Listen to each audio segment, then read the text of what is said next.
this is excellent stuff. And I know that we've been talking now almost 4 hours with this. I mean, not all of it have we recorded. We talked 30 minutes before we even started the recording, just because this is such a needed thing that you're doing, because the scripture does talk about this. And I contend that because, again, we're seeing such an explosion of Christianity around the world, but yet we see the numbers go down in the United States. And I think it's because we have fought the wrong battles. We've mission drift is really what we see going on. And those around the world see where the battle is, and they're fighting the battle. So it's good to help refocus us back on what the battle is. And this isn't something we do tritely, right? This is something that we have to think through. We have to examine the scriptures. And I think that your book is an aid to help us to see what the scriptures have already shown us. And as you have referred to, so many people have come to you and are coming to you. It sounds like thousands of people have sought you out over this. Would that be an overstatement? I don't think so. Because there have been missionaries, seminary presidents, Bible college presidents, well-known pastors all over just seeking this out again. And I think your book is a very important book that we can talk about this. How can people learn more about this and what you're doing, and how to get engaged or learn more about this themselves, besides getting the book and the updated version, might I add with that, which is WND? Is it the same publisher, WND Books? No, WND was in 2011. Okay. It's Republic Books. Republic Books, okay. Republic Book Publisher. The way you can tell it, here's the copy of the newest one. The house. I don't know how you get this to go upside down. It looks like a bunch of clouds hanging over a little city. That's the one from Republic that's got the new material. I would say grab it, read it. I would say if you have questions, you can give me a call. I'm certainly not the only one. I mean, I'm finding more and more people. It's fun for me, like I said, when I do know someone in an area, state, a city, where I go, yeah, they know what they're doing. So I'll get that call regularly. I live in North Carolina. Do you know anybody around me? I live in Montana. I would like to be able to say, y'all are in 50 states now, I think you said, with what you're doing here. Mm-hmm. I would love to say, I am sure there are. I would just like to know who some of them are that don't allow this to be a circus. They just deal with it from a delegated authority, very matter of fact, no screaming, no yelling. There's none of that. No flopping on the floor. I've said the people that allow the circus are doing it for one of two reasons.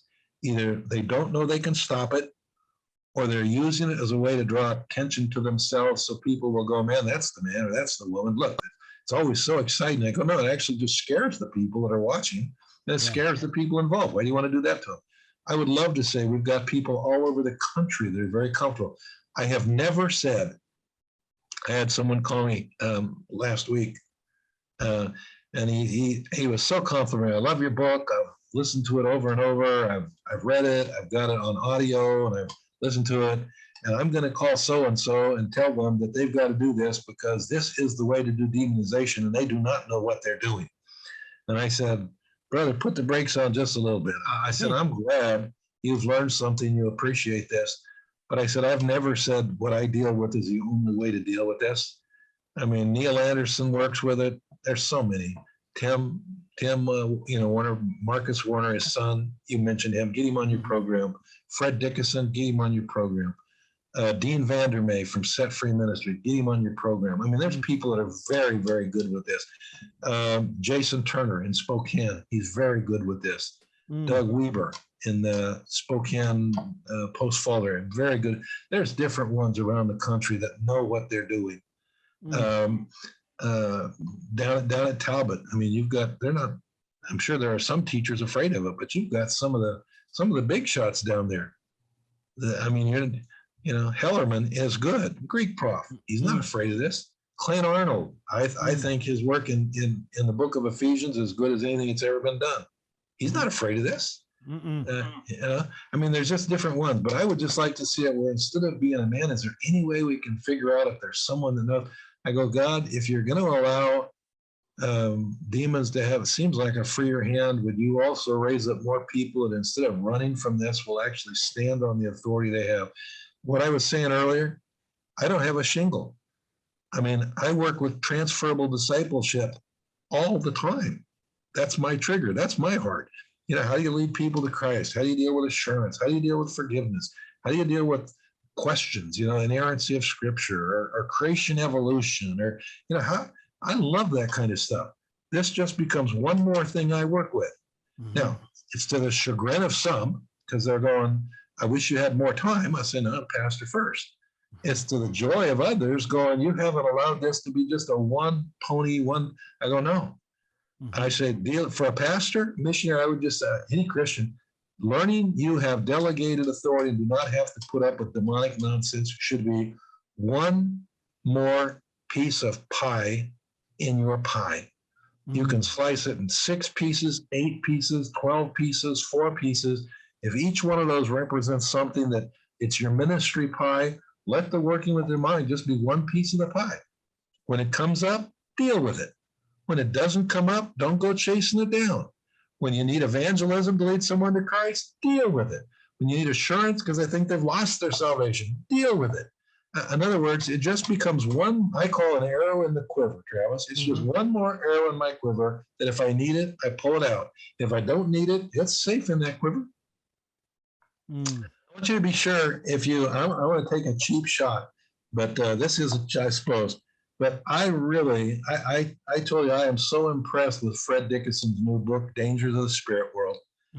And, you know, his little intro about we've got to wake up and get into a Christian worldview instead of pastors saying we have a Christian worldview, but we operate like humanists because we don't want to take on anything that might get us criticized. Isn't it time that we stand on the Christian worldview and the things the book says? I mean, I'm paraphrasing, you know, but that little book, it's 94 pages. It is so well done. It is so well done. Terms are defined, verses are given.